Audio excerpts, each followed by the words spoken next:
Okay, we are going to start in time today. And welcome everyone to the GC Education in Emergencies Learning Community. My name is Luis Eduardo Perez Murcia. Before going any further with the introduction of the session today and the speakers, please know that we have interpretation in French, Portuguese, Arabic, and also Spanish. So please just choose whatever fits your best in the globe at the bottom of your screen. Well, before and now, in terms of welcoming you to the Global Campaign for Education Learning Community, I want to express our gratitude to all the speakers for making time for this. We are here to commemorate the International Day of Education. And we must just be aware that due mainly to the escalation of conflicts in many countries of the world, the 6th International Day of Education will be commemorated under the theme of learning for lasting peace.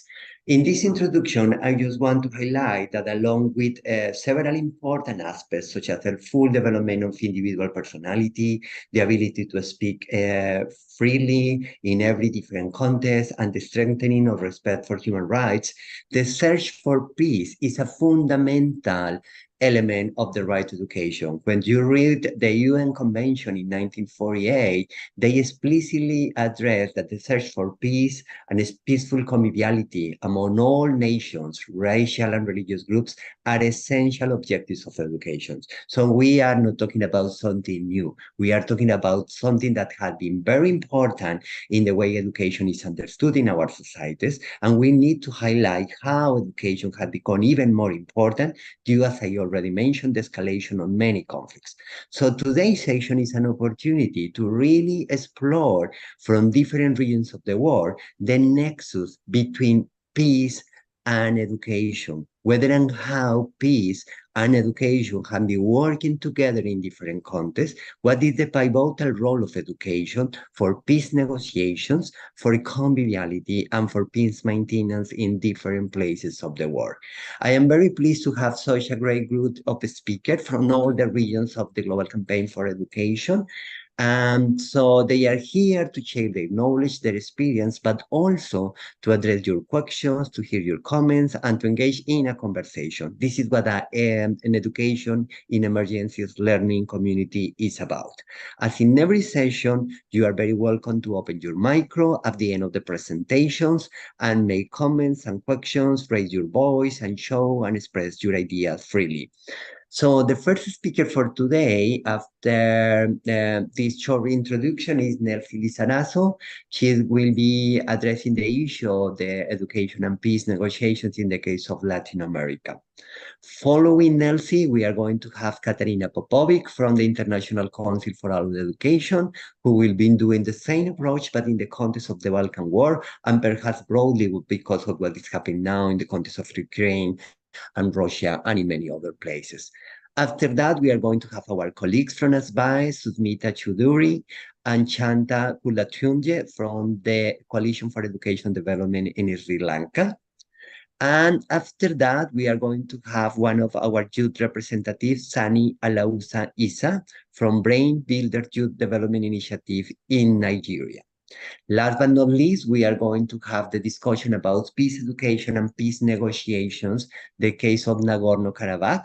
And we are going to have Gebor Manoukian from the Armenian Constitutional Right Protective Center and Ashot Abenasian from the GCRSAC Nagorno-Karabakh.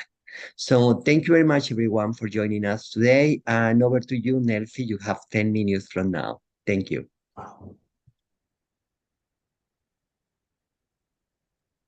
Gracias, Luis Eduardo. No sé si debo pasarme al canal de español o me quedo acá. Está muy bien. Ahí se escucha Ok, perfecto. perfecto. Bueno, buenos días, tardes, noches a todos, a todas y todos los que nos acompañan. Un saludo para ti, Luis Eduardo, para todos los colegas de la campaña mundial y para todos los compañeros y compañeras que están aquí acompañando este Día Internacional de la Educación desde la campaña con un tema que resulta tan absolutamente relevante, pertinente y muy importante, digamos, para nuestras vidas, literalmente hablando.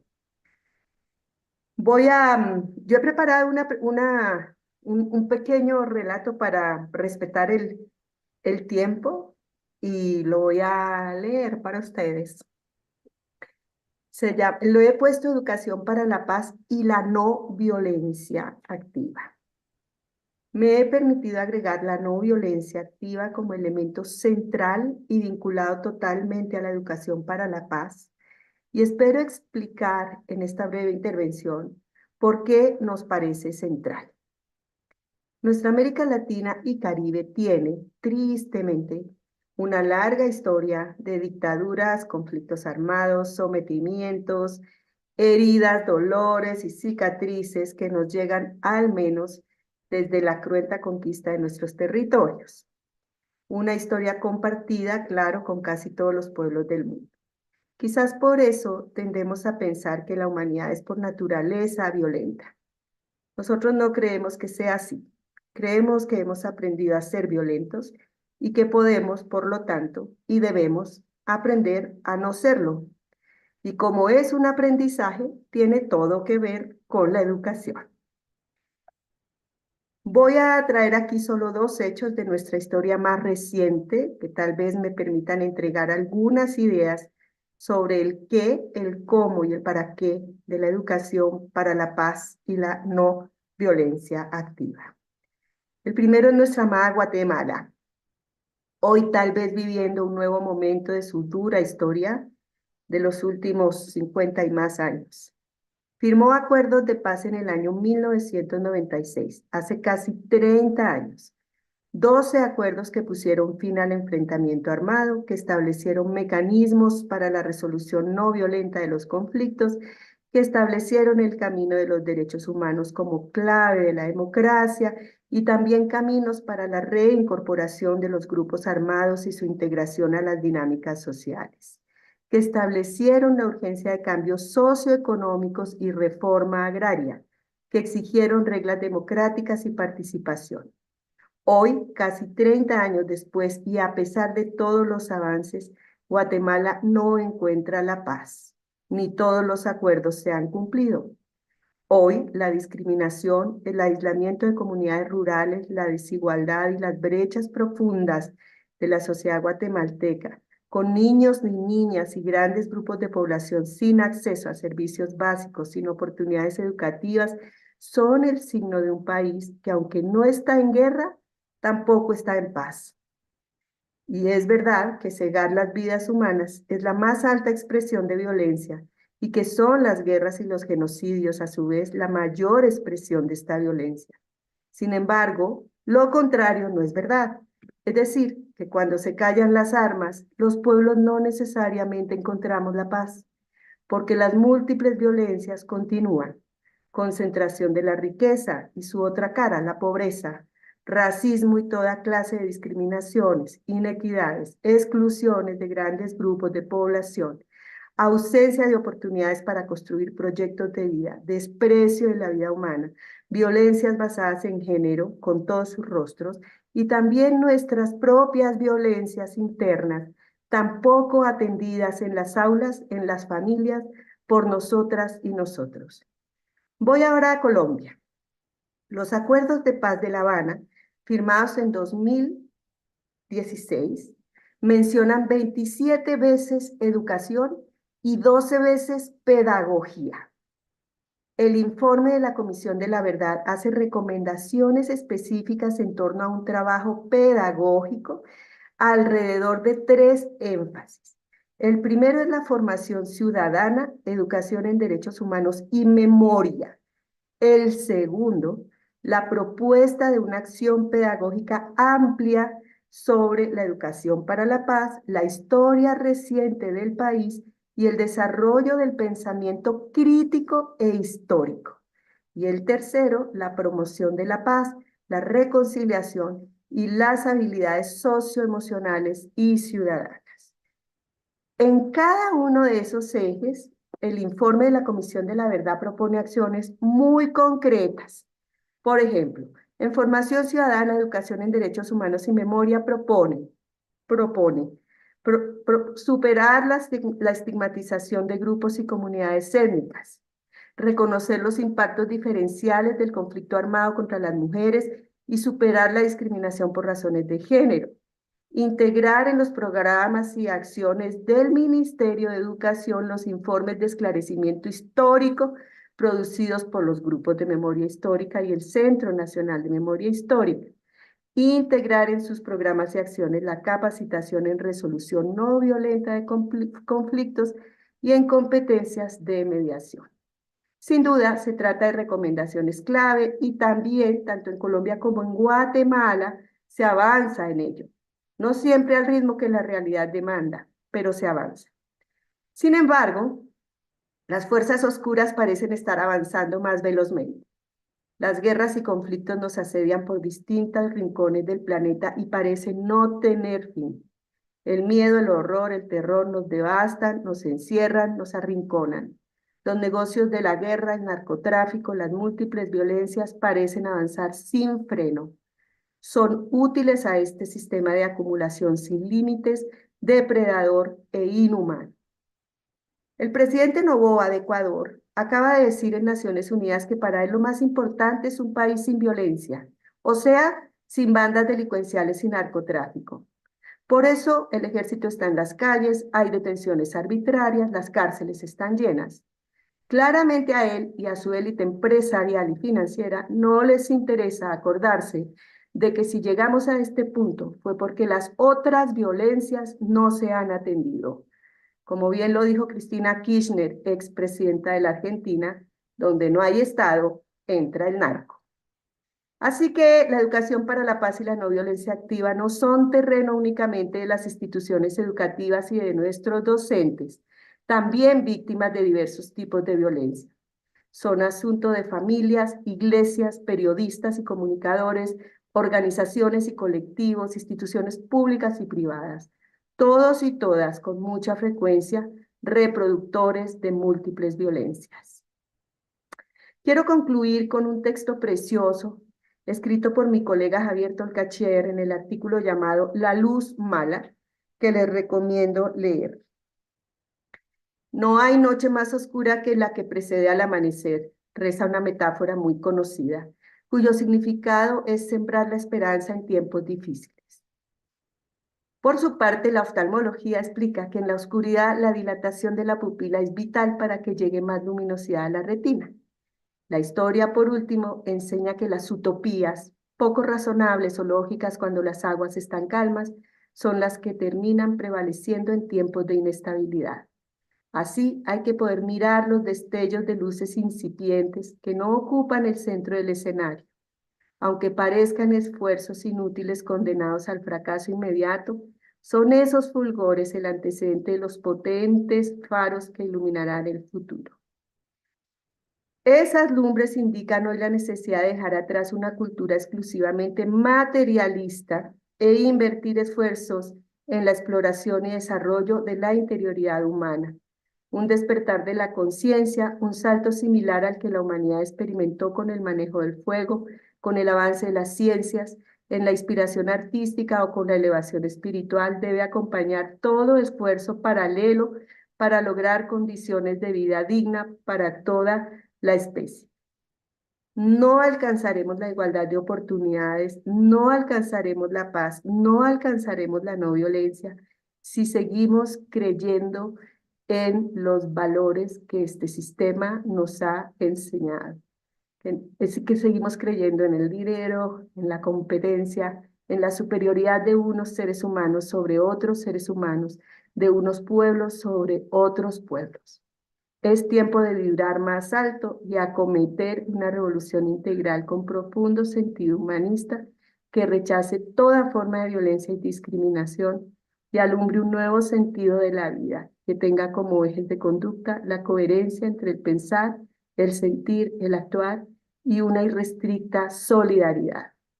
Para eso nos tiene que servir educar para la paz y la no violencia. Thank you, Nelsie. Thank you so much. Wonderful beginning of the session. Thank you so much. So now we are going to give the floor to Katarina Popovic. Salma, Katarina Popovic has a presentation. So wondering if you could please help her to share the screen. Thank you so much. And thank you, Nelsie, again. Welcome, Katarina. Thank you. So if you allow me to share the screen, it's still not possible. Can you please try again? I think Salma has already Okay. fixed that. Now I am allowed. Lovely. Oh Yes, no. good. And again disabled. What happens? There is a dynamics. Okay. And again, here I am. Okay. Thank you very much for inviting me to speak today. And I think it has never been as important as it is today. I mean, it always is, but somehow we keep talking about digitalization, digital skills, artificial intelligence in education, and the world is suffering from the wars and conflicts, and peoples are dying, thousands and hundreds of thousands of people. So it's great that that GCE has chosen this topic today. And thanks for giving me the opportunity to share the experiences from the Balkan region. But I will start with something a bit broader that has an impact had an impact on Balkan region and still has. We have all received, I suppose, this information, this email from UNESCO, dedicating this day today to the countering to the role of education, countering hate speech. And you can see here the words of UNESCO Director General Azoulay talking about hate speech that is especially widespread in social media and so on, warning about the dangers. And they say, so she says in the speech, our best defense is education, which must be at the heart of any peace efforts. Well, we could not agree more. But what is the reality? And I will mention only a few things. Summit of the Future, the biggest event probably this year about the whole SDGs and the implementation of Agenda 2030, and the peace should be in the core, because we cannot think about any kind of sustainability or anything if there is no peace. So Summit of the Future, education is not included. It's not a topic. So on one hand, UNESCO says we cannot reach the peace without education, we cannot fight hate speech and all those things, but there is no education summit of the future. And there is another fact talking about the reality, and this is our biggest enemy when we talk about lasting peace.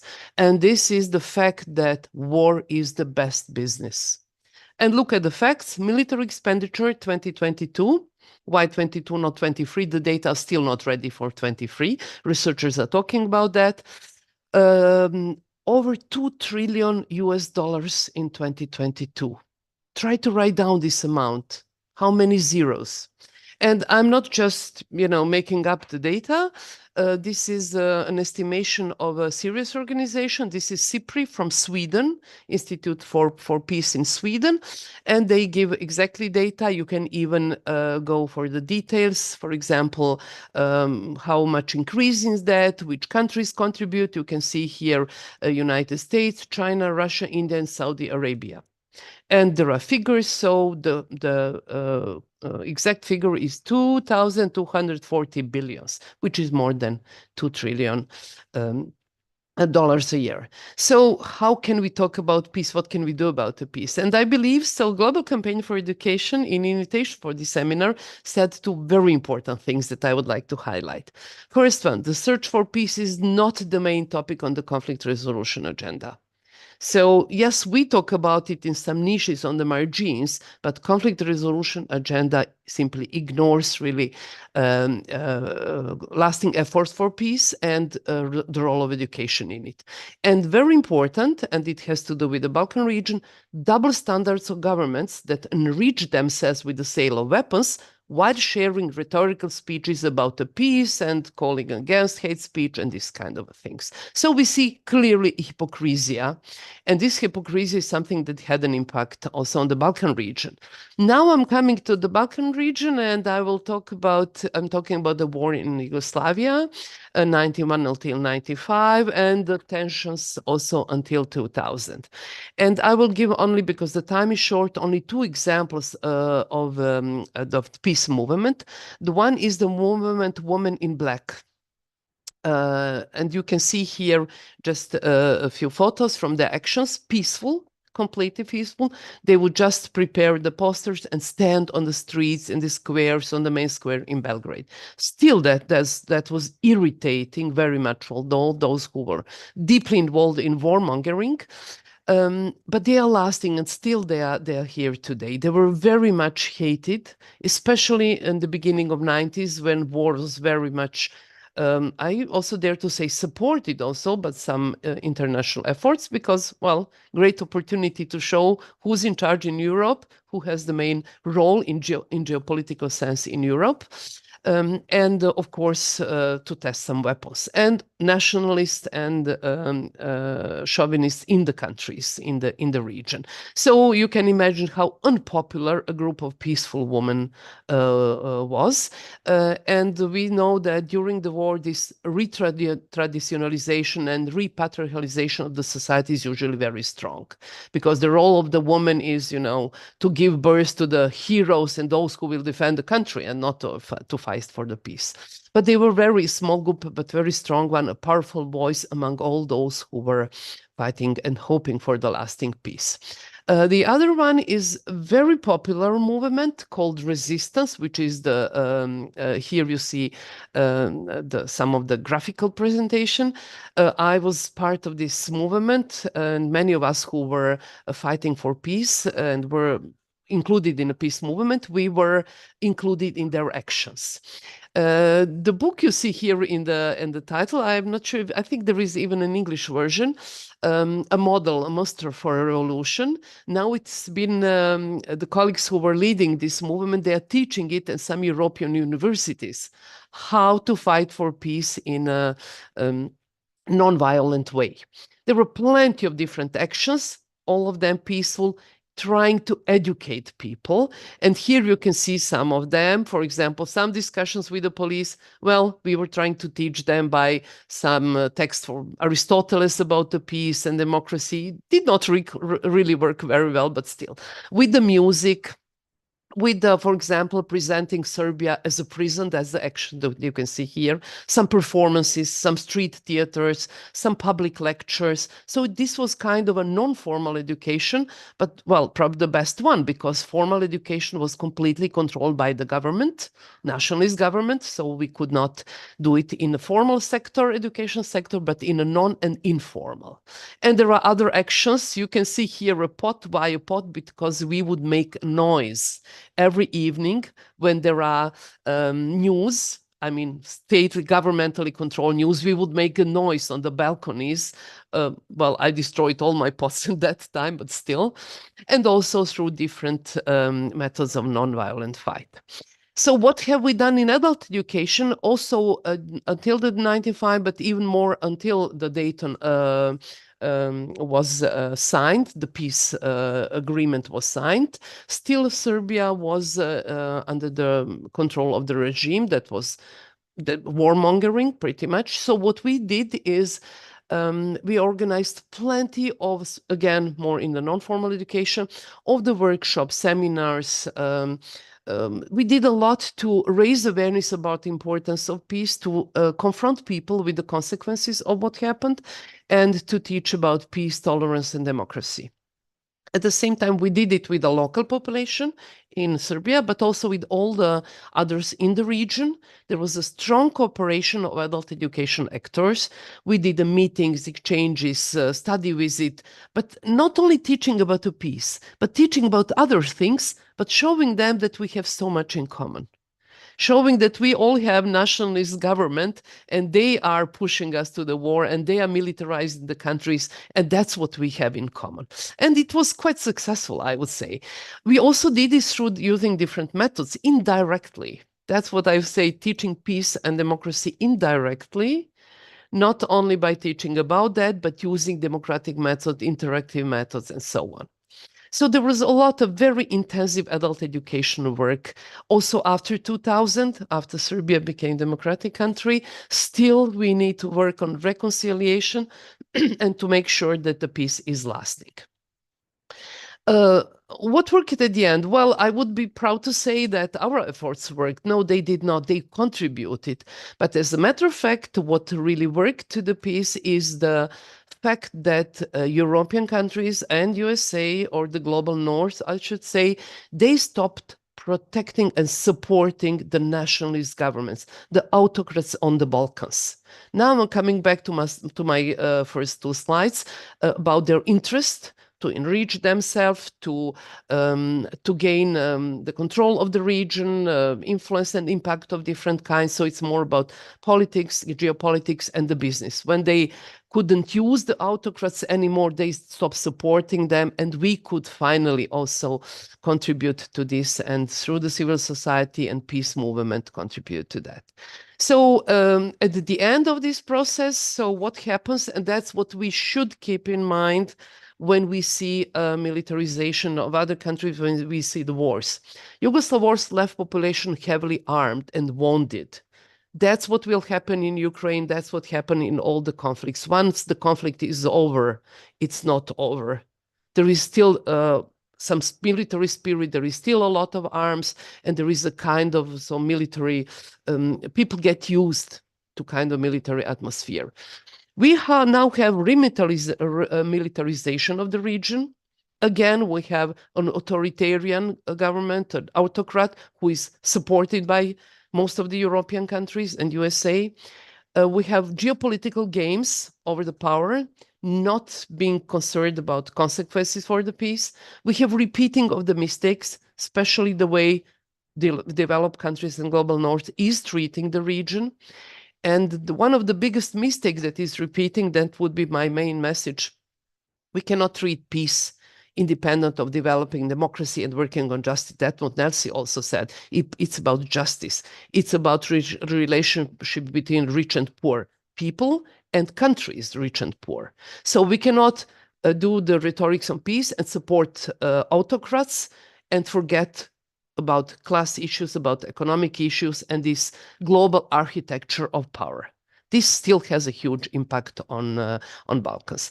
And finally, I want to show something that happens today, not today, but just 2 days ago and continuously. You see here my crazy face because that was during the demonstrations. We were shouting and marching. It was just a few days ago. And I was giving an interview to the Reuters. And this is from the peace demonstrations, marching through the street. That's what we did in the 90s. I think I have spent probably 10 years of my life in marching, demonstrating for peace, for democracy, for justice, and still we have to do it. So that happened just a few days ago, and you can see a few photos from this demonstration. This red sign here means we do not agree. It was about elections, and they were fraud. And we say here with this demonstration, we do not agree, we do not accept this way of treating citizens.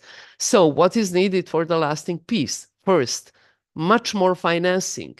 Give us just a crumbles of these $2 trillion, and you will see what education can do.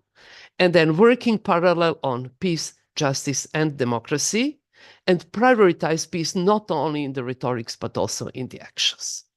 That would be that in the nutshell. Thank you. Thank you, Katarina. Very inspiring. I really enjoy how an academic become also an activist and really work on these kind of issues. And thank you for bringing the idea of social justice. I do believe it's so important to look at the relationship between education and peace, considering that. Thank you, Katarina, and hope you can stay for the Q&A. Yes, yeah, sure, absolutely. And now I will welcome Susmita and Shanta. I don't know who is going to be first, Susmita, probably you. Over to you.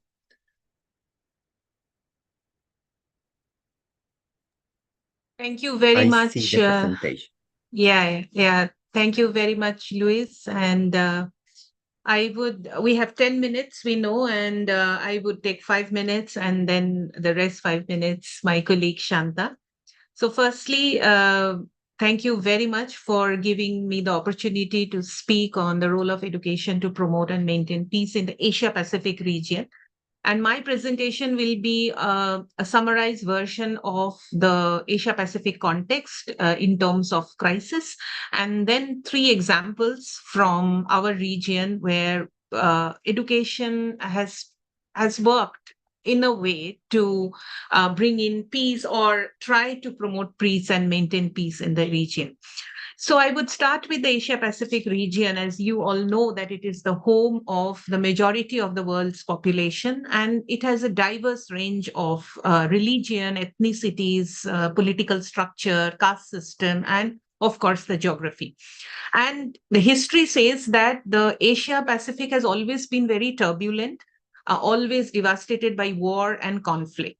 Though in the last few decades, there has been a shift towards peace, but still now we see that a majority of the war and conflicts are in this region, and which is continuing for like decades again.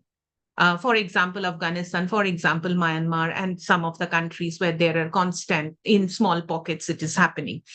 The other thing that is happening in the Asia Pacific region is about the civic spaces which are being restricted.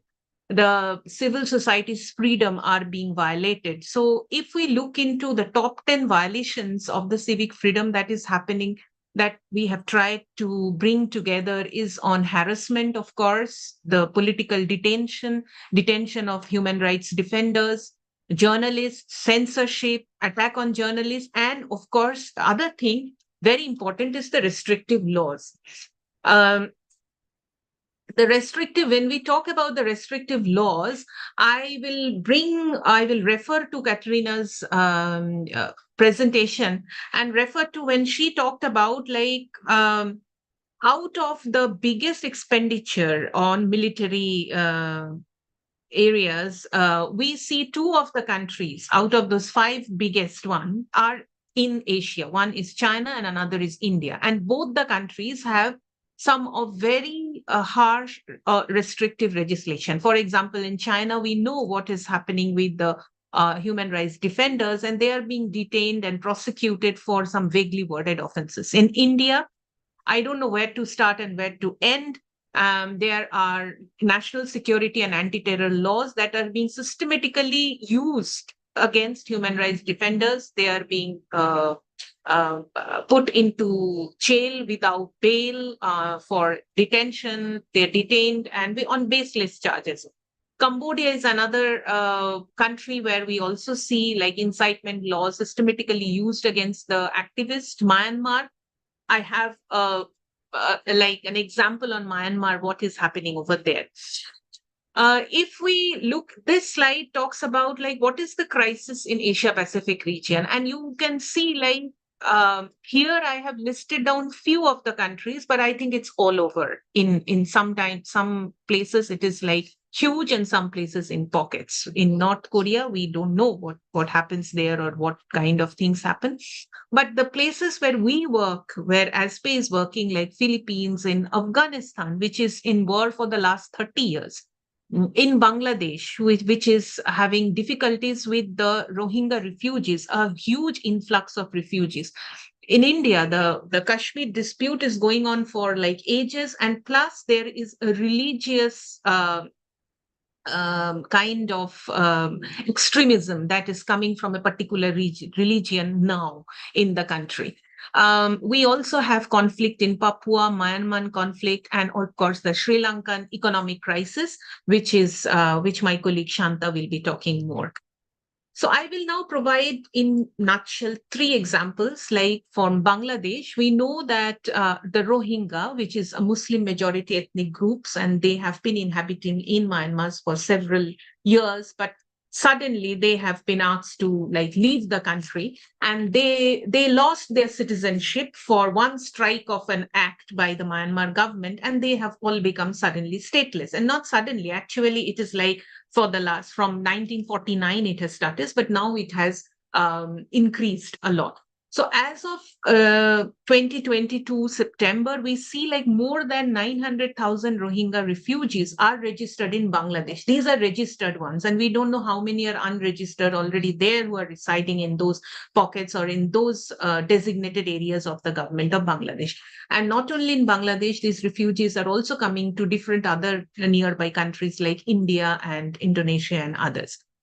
And the government has tried to relocate 30,000 of those forcefully displaced Myanmar nationals in their islands, in some of their camps. But it's really a big burden on the government to actually deal with those Rohingya refugees. So, how the Bangladesh government has tried to respond to this particular those refugees? They tried to align with their education sector plan and with their coordination committee, and mainly looked into a safe and equitable availability of the Myanmar curriculum within those refugees, because they speak a totally different language, which is not at all has any link with the Bangla language, which is spoken in Bangladesh. Then also to ensure that there is an access to quality of learning services for these refugees, for these children, and of course in engaging the community and the capacity strengthening of the education partners who can go and provide them those education services. The different types of learning centers that they have established, which is coming from like home-based learning to temporary learning centers to co-shared centers to religious places where the NGOs and volunteers can also teach them. So what are some of the milestones that has been till now the government has been able to achieve, and where our member Campe has also played a major role by generating evidences, by generating data, which has helped in the whole process. Of course, a comprehensive training package for the teachers, because it's very important that the teachers understands how to work with them. The community engagement, coming up with a standard operation procedure for the girls' education, especially.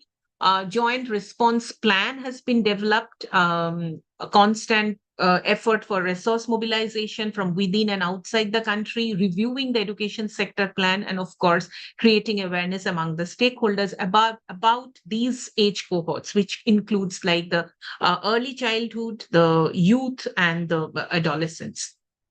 Going to Myanmar, we know it is under a war for the last like several years. And in these years, what has happened is that Myanmar has been facing a lot of pressure from the military government.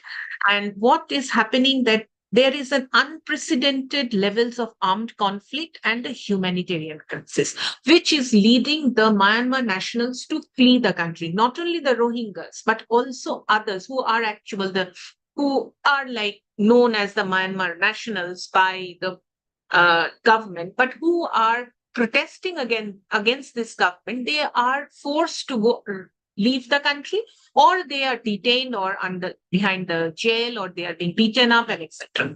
So when we look into the education aspect, nearly 1.8 million internally displaced persons are there in Myanmar, and out of those, only 5.7 million are enrolled in the school, and 7 million students are not in the school. They are nowhere, and many of them are actually arrested, like the child arrested, the child who are killed, women who are arrested, and there are death penalty that is happening in the detention.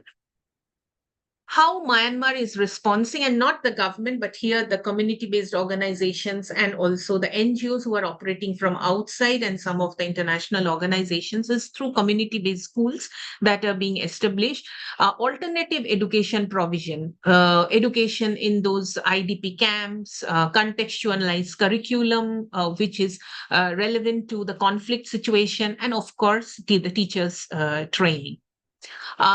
Myanmar has also tried a localized curriculum which promotes culture and language and freedom of thought, a mother tongue based multilingual education, and of course, talking about democracy in education, decolonizing education, because the military government is trying to impose their thoughts, their ideas into the education system. Afghanistan is another country which is in the armed conflict and in the constant instability situation for the past 30 years. And there are like huge violation of human rights. And after 30 years of all the war that has happened with US, and just in 2021, the Taliban has again taken over And what they have done is that they have come up with 3 consecutive directives by the de facto government. One is that the girls and women are prohibited from attending secondary schools and universities, also prohibited from attending educational centers, and women are not allowed to travel without a male chaperone. It's like they are, even if they are working in a place, they have to always be traveling with a male person from within the family, not like a colleague or a staff, but from within the family. So our coalition, and in collaboration with the other organizations who are still functional in the country, and also the international organizations who are working in the country, the only way is now is continued advocacy, and for equal rights to education, for especially for girls and women's education for work. They Of late, like in the last 6 months, what is being witnessed is that there is a kind of willingness from the government, from some of the provincial government, to support girls and women's education. So strategic collaboration with those provincial government on promoting for girls and women education. In ASBE's effort in few years ago in 2019 and 2020 to work on peace education, we tried to look into how our Afghanistan colleagues, how peace education can be promoted in Afghanistan. And at that time, they had done an assessment of the curriculum. They had proposed reforms for promoting peace and harmony. However, all those have gone back, have walked back after the Taliban takeover. So even if those assessments are there, those reforms are being promoted, but not sure if anything will work at this moment. As I was mentioning, that we did an ASPACE initiative on promoting global citizenship and peace education, and we worked with almost 7 to 8 countries through our coalitions and members. What is the learning that we found? Is that number one, of course, and our focus was mainly with the target on SDG 4.7, which talks about human rights, which talks about gender equality, promotion of culture and peace and non-violence, and peace education.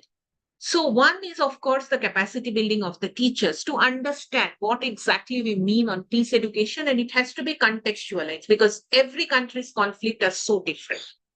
Local language materials, the curriculum, which I've already talked about, engage with the government at all levels. For example, in Afghanistan, if the national government is not listening or they are like out of their mind, find out which are the governments which are like sort of agreeing to work with you. And strategic social media in promoting peace.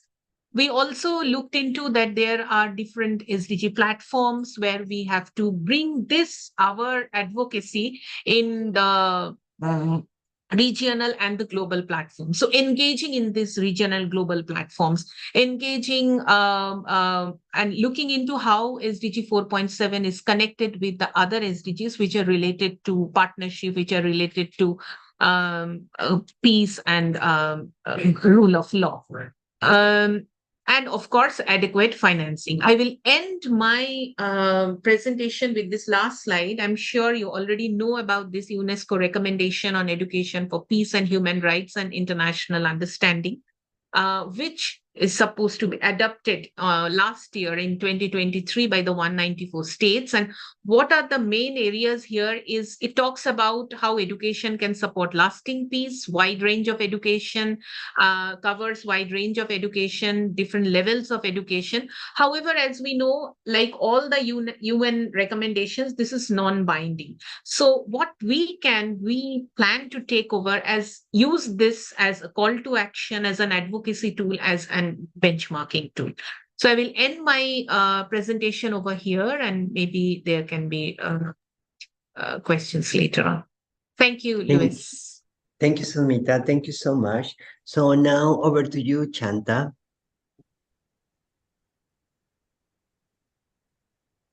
Thank you, Luis. Can I share my screen now? Yes, please.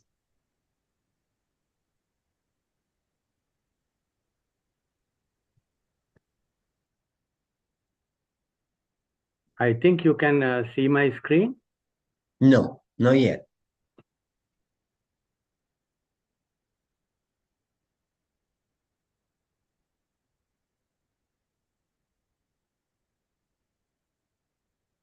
but you are allowed to show the screen. Now, yes, we see the screen. Okay. So thank you, Luis, and thank you, Susmita, for a very comprehensive presentation about the regional level. I think you can hear me. Hello? Yes, we hear you. Go ahead. Okay, thank you. Thank Thank you, Luis, and thank you, Susmita. And my presentation is only focusing on the Sri Lankan context and especially the how the government and other stakeholders promote peace through education. So that is the main focus of my presentation today. So I would like to draw your attention on the first slide of my presentation. I have showed the ethnic and religious composition on Sri Lanka. You can see that at a glance, you can see that Sri Lanka is a multi-ethnic and multi-religious community. Then I will, on that basis, I will move to the other slides. Actually, peace is a very important and significant concept for Sri Lanka because we had suffered from a 30 years long ethnic conflict, armed conflict. After 2009, we were able to somehow ended this conflict between the two communities, basically Sinhala and Tamil community. However, there are so many tension situation among the community. Still, you can see in the Sri Lankan context.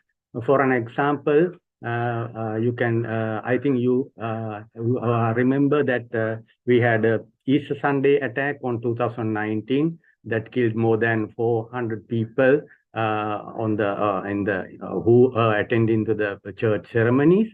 So we can see that although the main conflict, the civil war has ended, there are so many many factors that fuel the tension, the situation in Sri Lanka among these communities. So we will move how the Sri Lankan education system contribute, or the Sri Lankan education system try to mitigate this conflict situation. So I will start with this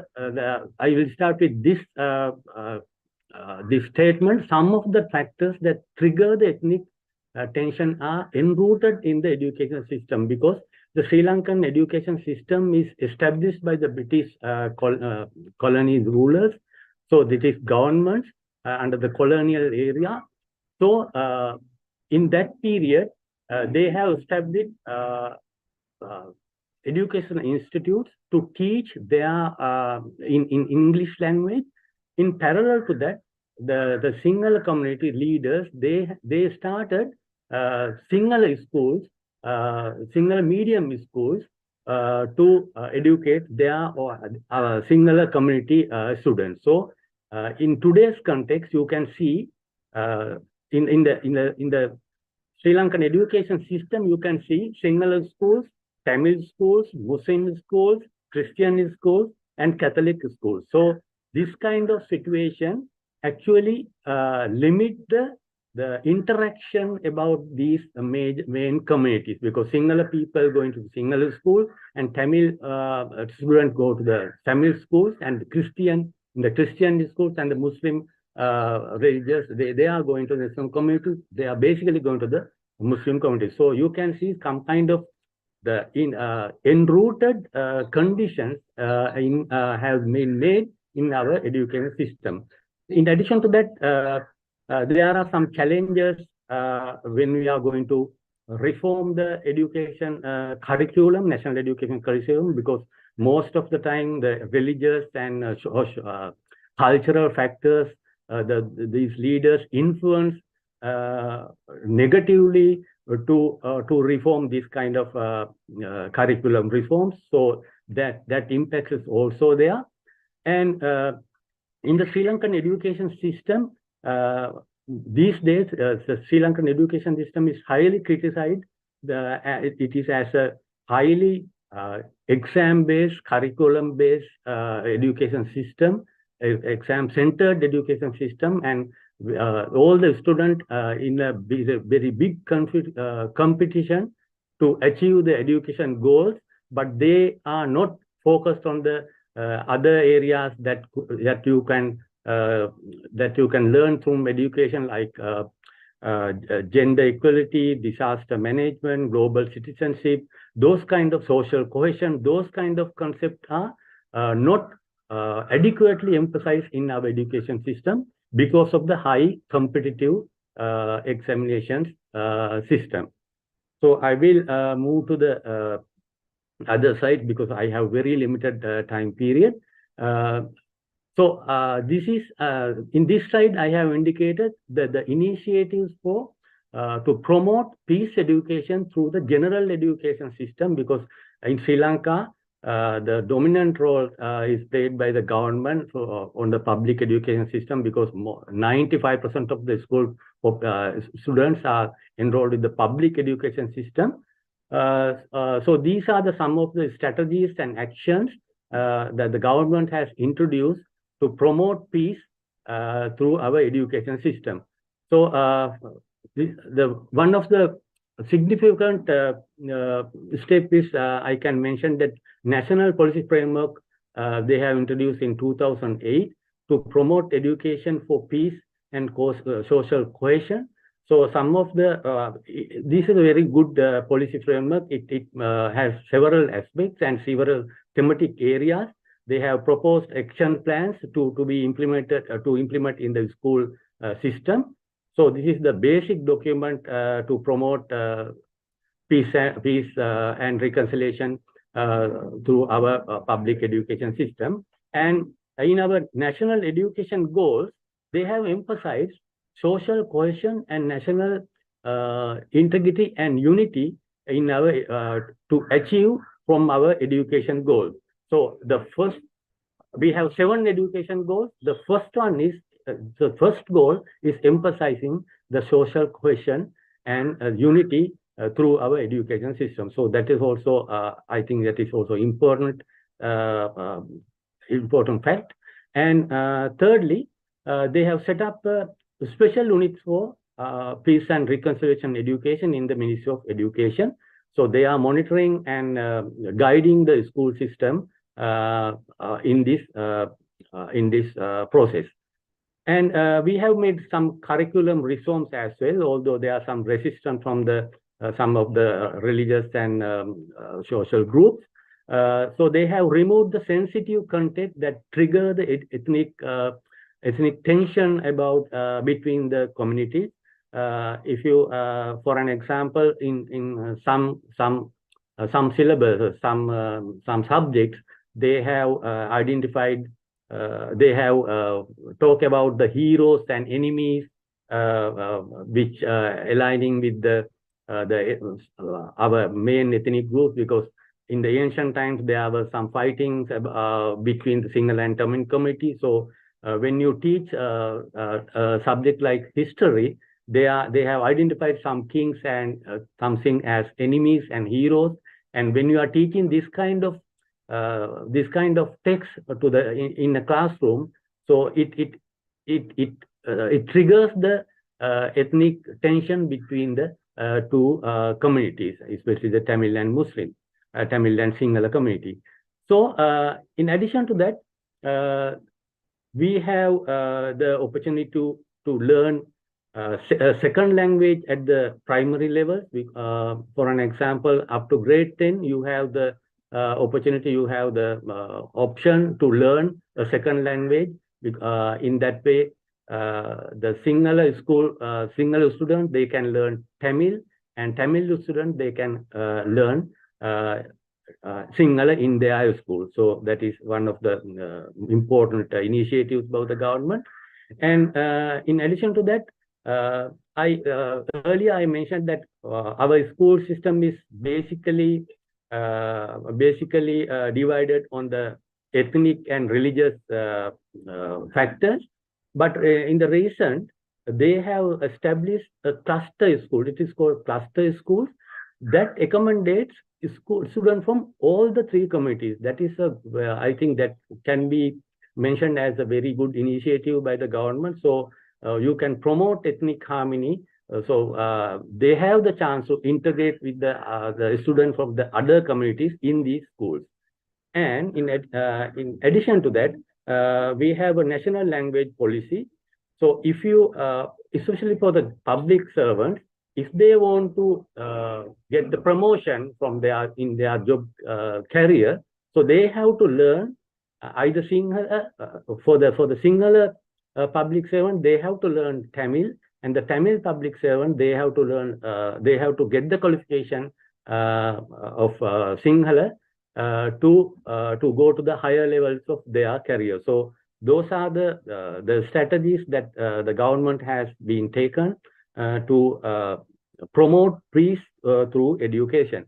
So in addition to that, there are some NGOs and INGOs. They have conducted so many programs and campaigns to promote peace through education. But I have to say that these programs are not continued. Sometimes when they are having this kind of funding, they continue this kind of program. But because of the inadequate funding and the financial facilities, you can't continue this kind of educational programs continuously. So in this context, CED Sri Lanka has also conducted several policy dialogues and researchers to promote peace advocacy. And we have conducted capacity building programs for the teachers and our member organization and community leaders to get their involvement in promoting peace in Sri Lanka. And we have developed so many education materials for awareness campaigns. And we have influenced through our organization to the government and the relevant agencies to get their support to promote peace in Sri Lanka.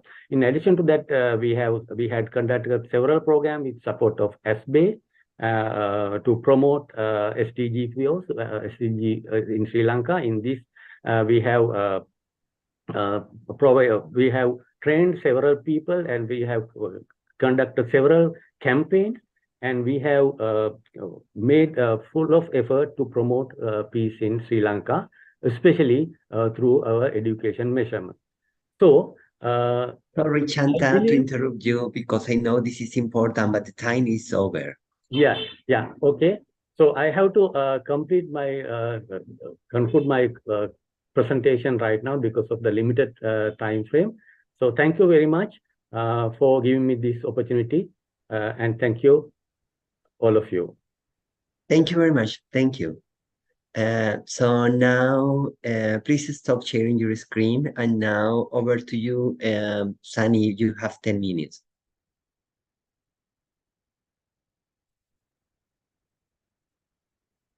Sunny.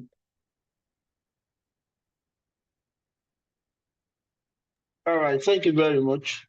Can you all hear me? I hear you well. Go ahead, Sunny. Thank you. All right. Thank you, everyone, and thank you. I'll go through my presentation very quickly. I'm from Nigeria, and I'm speaking on behalf of the Brain Builders Youth Development Initiative.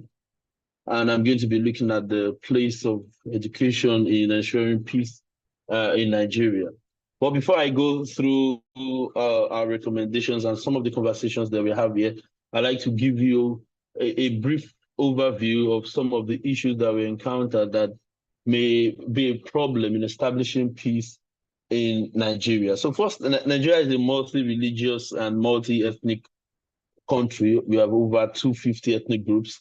And of course, that paints a picture of how difficult it may be to align forces, unite people to come together to have common values and shared issues, especially if you look at the background, the colonial background that we have as a country. And so this has been a typical issue in different regions across the country. So there have been pockets of violence, lack of unity in different places in the country.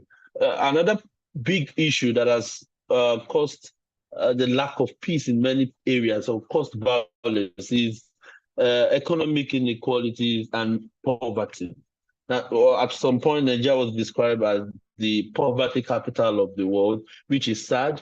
And Nigeria had lots of resources. They have mineral resources, human resources. So it's unfortunate that we find the situation that there's still economic inequality.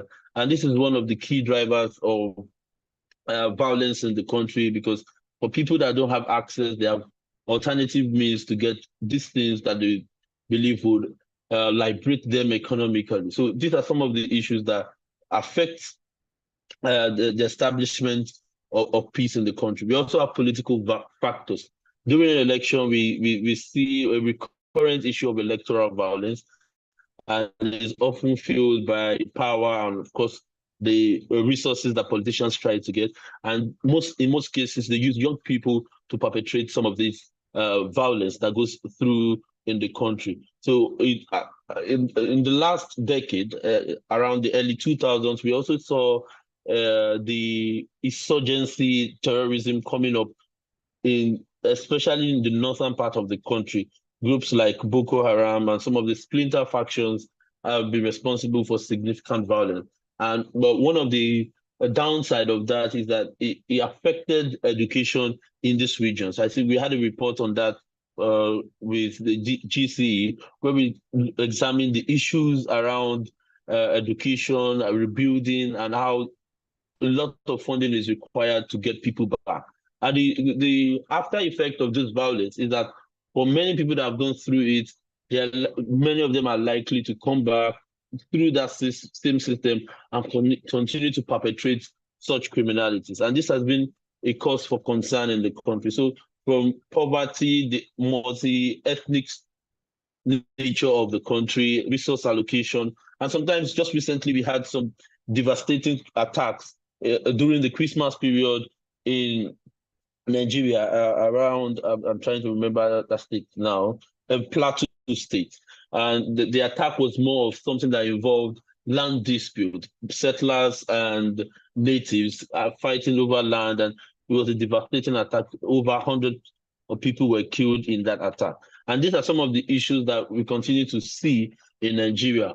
Although the government, in some capacity, have tried to resolve this problem. For example, the introduction of a national peace education curriculum is one of the efforts by the government to ensure that peace is prioritized in Nigeria. There's also advocacy for peace building in the curriculum, so we can have these things with younger people, so that when they grow up, they understand why it is important to prioritize peace. But the main crux of my presentation today is more of what can be done to ensure that we have a more peaceful system. The understanding where Nigeria is coming from, the cultural diversity, the ethnic diversity, the religious diversity, and the challenges that we have had with violence. It is important that policymakers prioritize certain aspects that are localized, because when we try to bring in solutions, especially things that have worked in other places, a primary challenge has always been trying to import those solutions just the way we have seen them used elsewhere. So in this case, we're looking at developing and integrating peace education into the national curriculum. Today, if you go through many of the curriculums that you find across Nigeria, there is no emphasis on understanding how peace is prioritized. And of course, it also links us back to our history as a people. We have had only one civil war, for example, in Nigeria, and that's the Biafran War. Until today, we still have people that feel that the reconciliation that was required at the time was not done, and it continues to affect interaction between different ethnic groups till today. And that sometimes issues escalate very quickly just because of a lack of understanding. So introduction of peace education in the curriculum helps people understand our history, the nature of the violence that I've experienced. We have had religious violence, ethnic violence, why those things happen, how those things can be prevented, and how people can now become ambassadors to ensure that peace is prioritized in conversations, in groups, and in implementation of policies. I also have that teachers training. Here, for you to get the best of education to the learners, you also want to make sure that teachers are fully aware of the consequences of the knowledge that they are transmitting to people. So one of the things that we recommend is that the teachers needs to be trained, especially on peace building, conflict resolution, and multicultural education.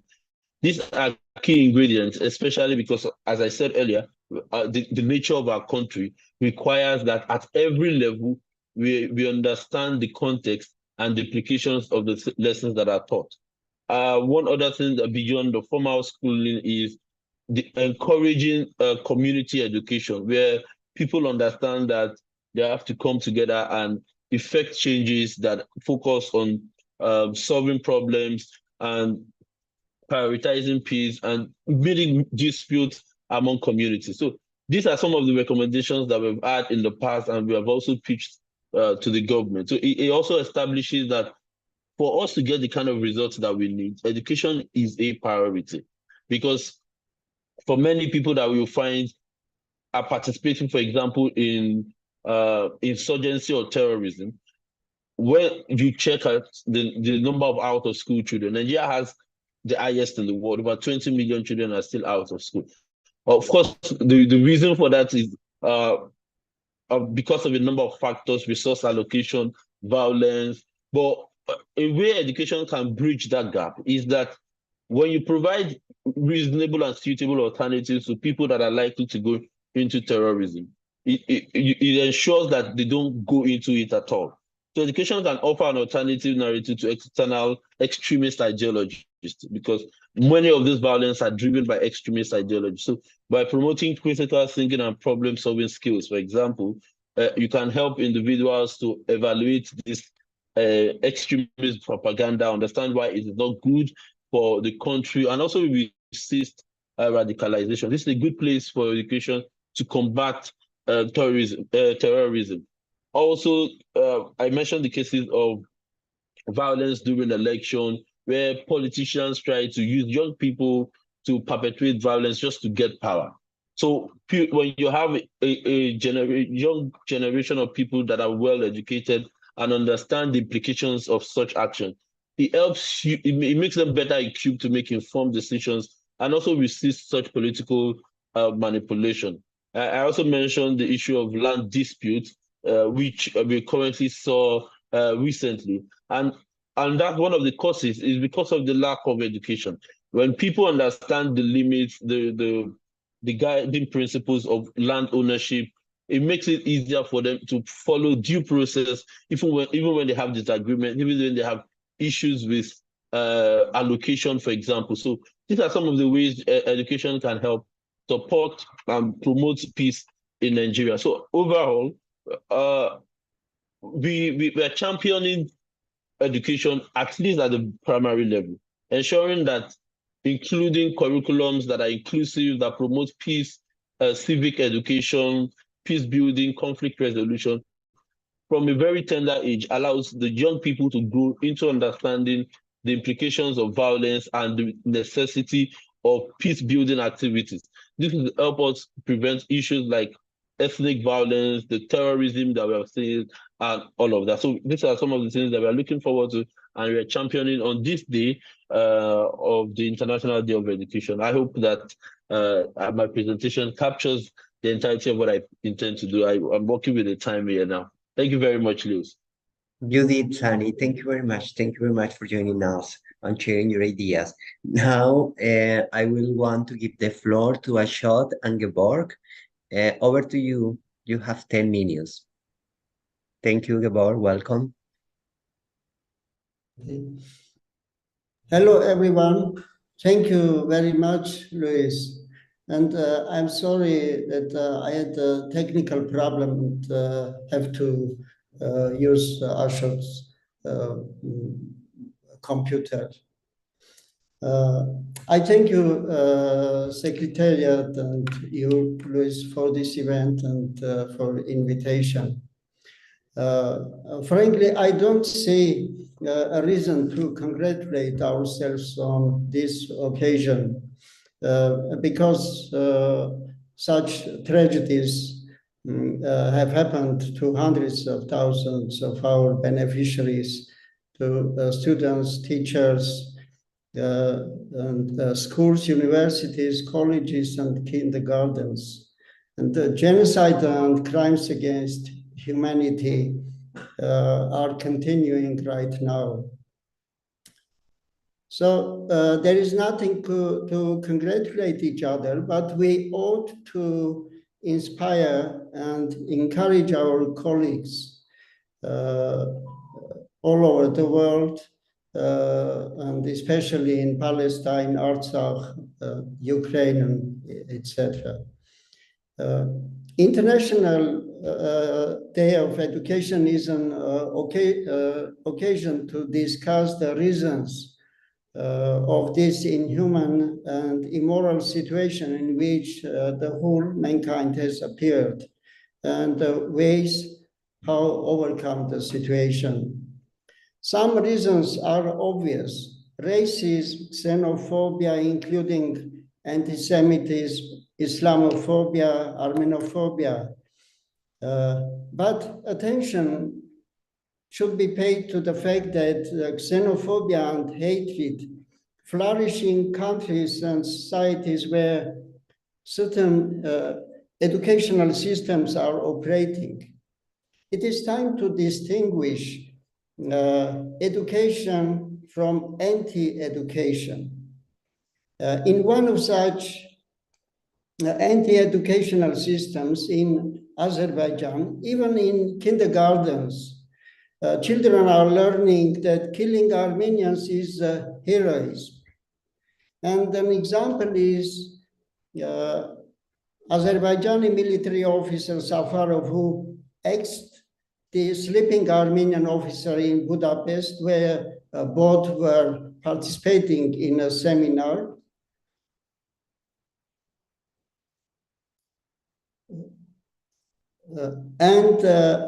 He was recognized as a national hero of Azerbaijan. The dictator of Azerbaijan, Aliyev, even openly has boasted that he succeeded to rooting Armenophobia in Azerbaijani society.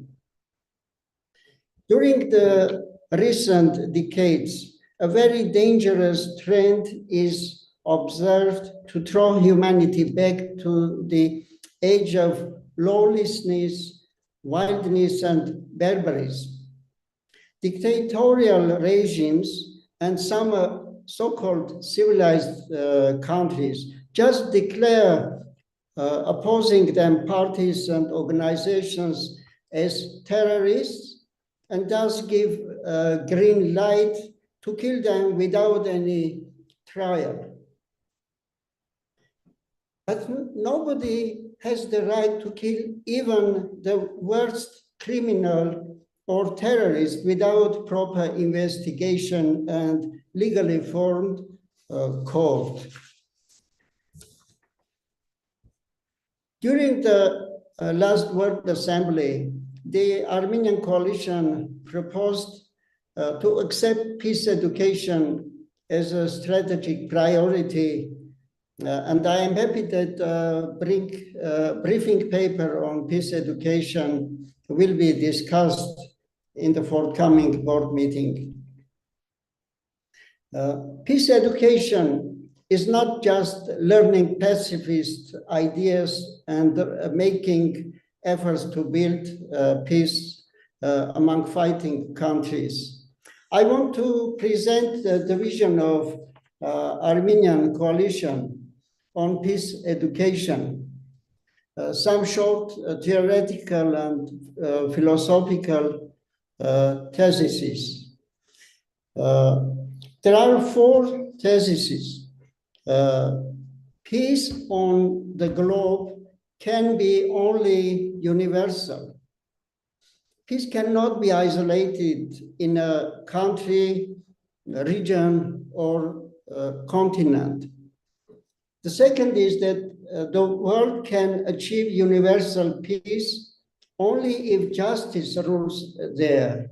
Justice also should be global. it cannot be isolated as well.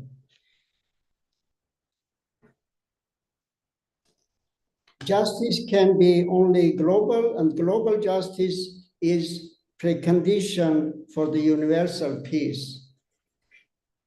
The third thesis, global justice and universal peace in this visible world would be achievable without, would not be achievable without spirituality and inner peace of individuals. And the fourth, spiritual inner peace would be accessible through the true love for everyone and for all the creature. And there is philosophical, there are philosophical provisions to achieve the true peace. Changes should take place in human, first of all, in human spirits, hearts, and minds. Human beings and social units tend to seek the reasons of their individual, family, community, national problems, conflicts, and tragedies in external material world. In reality, all the reasons of evils in the world are accumulated within the individuals and within the human unit, community, and nation. Similar formula is written by two unknown British women in the book God Calling. The difficulties of life are caused by disharmony in the individual. There are four stages how to reach lasting peace. The first is reaching inner peace within the individual. This is the most important and the most difficult stage. Achieving inner peace for any person is a real feat, a series of overcome trials, spiritual battles. Without the second phase is reaching peace in families. Without overcoming the first stage, reaching inner peace, one cannot have a peace in his or her family. When a person reaches that spiritual height, she or he simply cannot but spread peace around him. She or he will radiate a loving peace to all around him like a lamp or a beacon. And when that peace is passed first on his family members, then to other members of community or most part of society members, a real miracle may happen. And the third stage is reaching peace in community, society, and then reaching peace among the nations. That is the great dream of the mankind.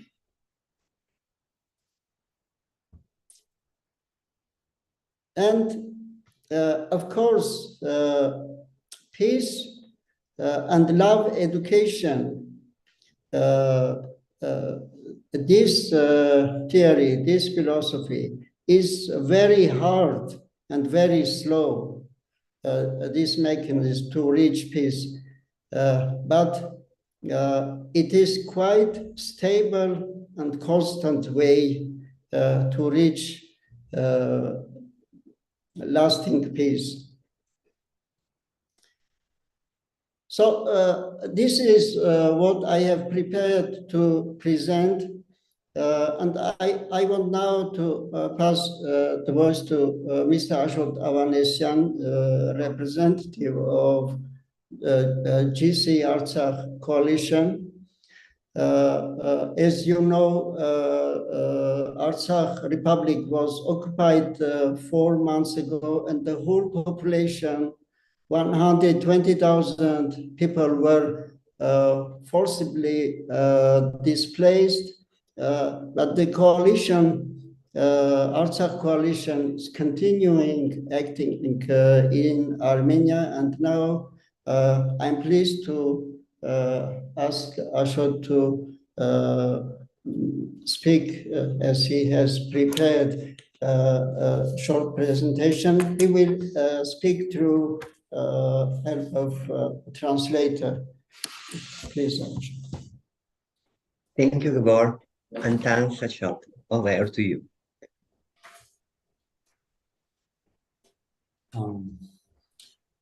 Dear friends, I'm Ashok Avanesyan. I'm co-founder and director of MOOC Techno School, founding in Artsakh. Thank you for your opportunity. Sorry, my English is very good, and here in Manesh is translating Roman. Առաջերտին ես այս մասը չէի ուզում մինաս գնել ամեն ինչը շատ կարևոր է այս հաղթակապ տրամադրում When all the fundamental rights of any group of people are violated, this is very important that they have the opportunity to speak out.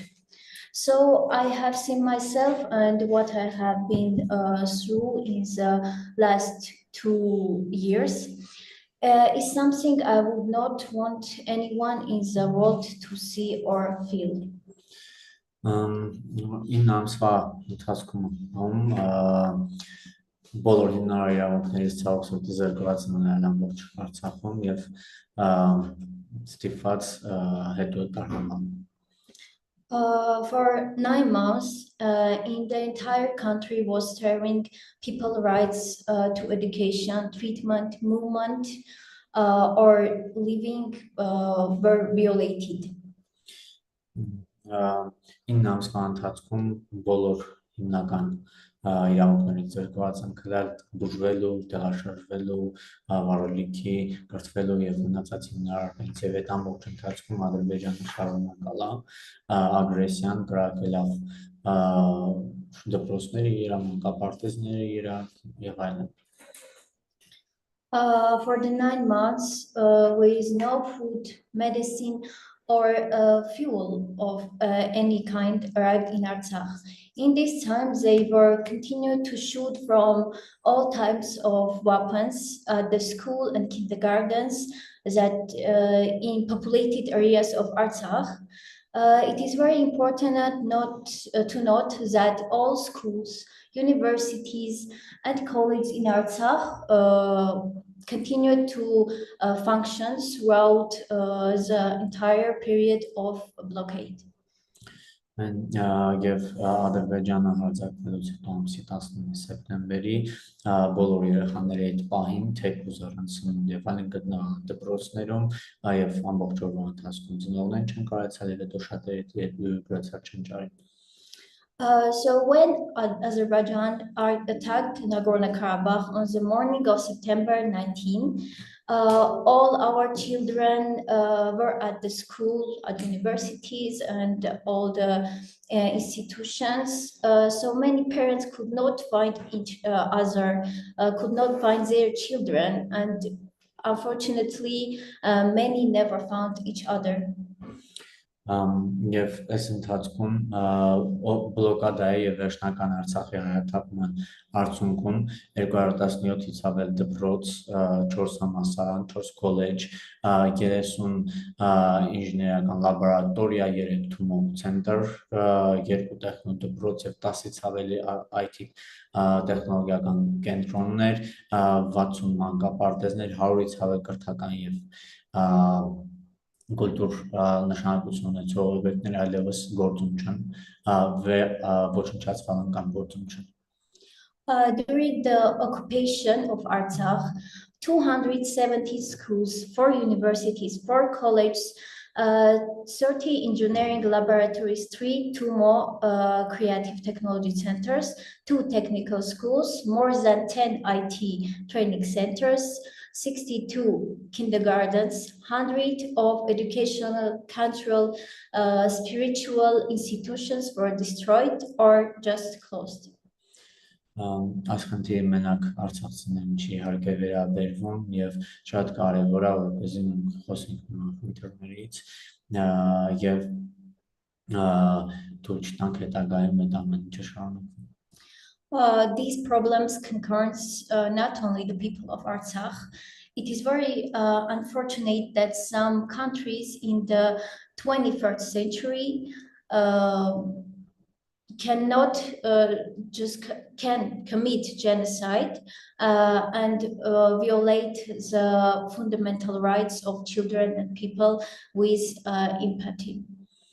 Այժմ տեխնոդպրոցը եւ շատ նման եւ այլ կառույցներ Արցախից կրթական տեղափոխվան Հայաստանում եւ սկսան գործունեությունը հույս ունենալա որ մի օր հնարավորություն այնան հետ կինելիա։ Now, the Munk Techno School and many other educational structures of Artsakh are reopening in the Republic of Armenia, hoping that one day we will be able to return our homeland. Եվ շատ կարևոր է այս պահին Հայաստանի Հանրապետությունում բազմաթիվ խնդիրներ ունեն արցախցիները, որոնք կարիք ունեն լուծման եւ ցավոք սրտի բոլոր ռեսուրսները չներիքում այդ խնդիրները լուծելու։ The people of Artsakh now have many problems that we are trying to solve this kind of problems in the Republic of Armenia. Unfortunately, it is not always successful. Thank you very much for your opportunity. Thank you very much. Thank you also to the interpreter. So we have unfortunately only 3 minutes left, but we have learned a lot from each session, and I am sure many people may have questions or comments, so maybe we can take 5 minutes more to allow some people to raise their hands and to show their face if they want and ask a question or make a comment. So is anybody willing to ask a comment or a question? Feel free to do so.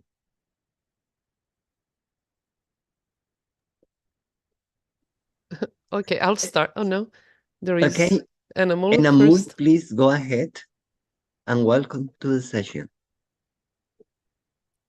Good afternoon and good evening.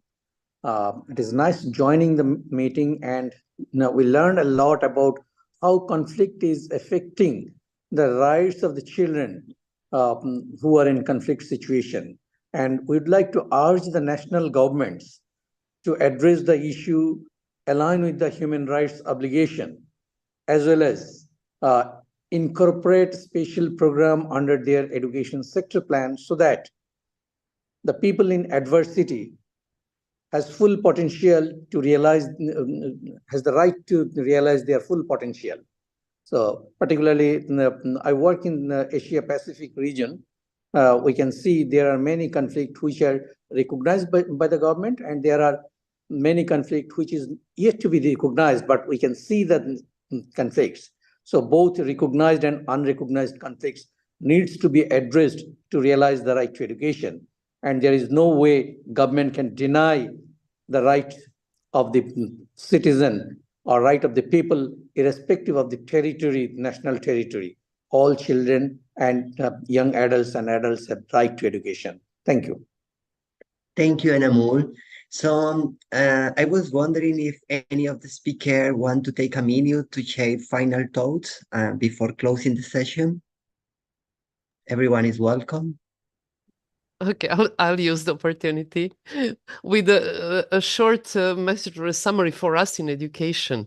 So I think we should work on 3 mainstreams. One would be really to improve our work on education, not only like teaching and preaching and cognitive level, but increase the agency of the learners. So not only peace is important, but make them really ready and willing to engage in fighting for peace. But the other part, the other line would be to include content into peace education content, like awareness raising and importance of these global issues, global power architecture, issue of social justice and injustice, inequality among the countries, geopolitical interest, and these kind of things, including especially, and that would be the focus for the whole peace education, or one of the things that is maybe missing, critical thinking about these global issues, awareness raising and critical thinking. Thank you, Thank you. Katarina. I know Nancy is nearly leaving to the airport, so if you want to say something, feel free to do so, and bye. Nancy, you want to say something? Quizás yo, Luis Eduardo. Sí, antes de Please. subirme a un avión, em, yo lo que siento escuchándonos entre nosotras y nosotras es que hay y quisiera enfatizar esta idea, creo que para todos y para todas es primero muy claro que el rol de la educación es sustancial si queremos verdaderamente construir otras sociedades, otras realidades, donde verdaderamente la convivencia no violenta y la paz sean una realidad. Me parece que es así. Creo que es súper importante tener siempre presente también que no solo las instituciones educativas tienen un rol educativo, que educar nos compete a todos y a todas, les compete a las familias, les compete a la comunicación, a los medios de comunicación, a las iglesias, todos tenemos un rol aquí en esta tarea de educar para la paz. Y quiero cerrar insistiendo en la idea de que no será posible que tengamos paz si no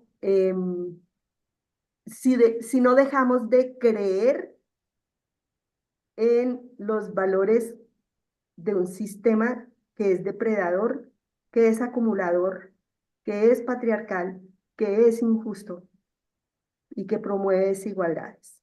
Es absolutamente indispensable que eduquemos y nos eduquemos en otros valores, en otras creencias, en otras posibilidades. Eso creo yo.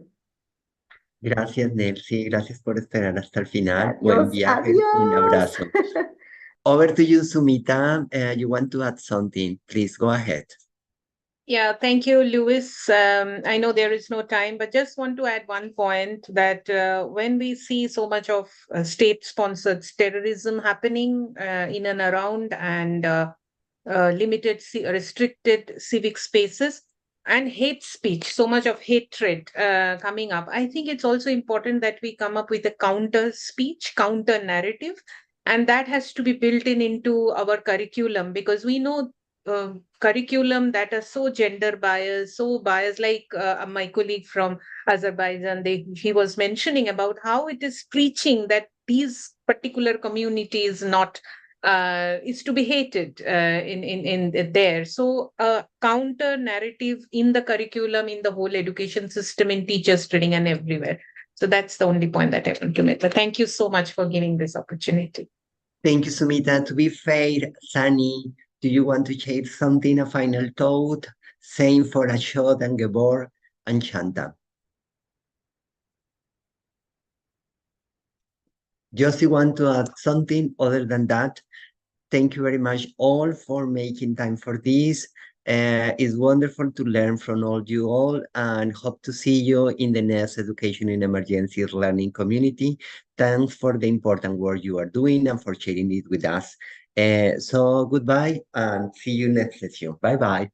Bye-bye. Thank you. Bye-bye. All the best. Thank you. Thank you all. Thank you, the interpreters, as well, for your hard work. Thank you all, and thank you, Salma. Bye-bye. Thank you, Luis.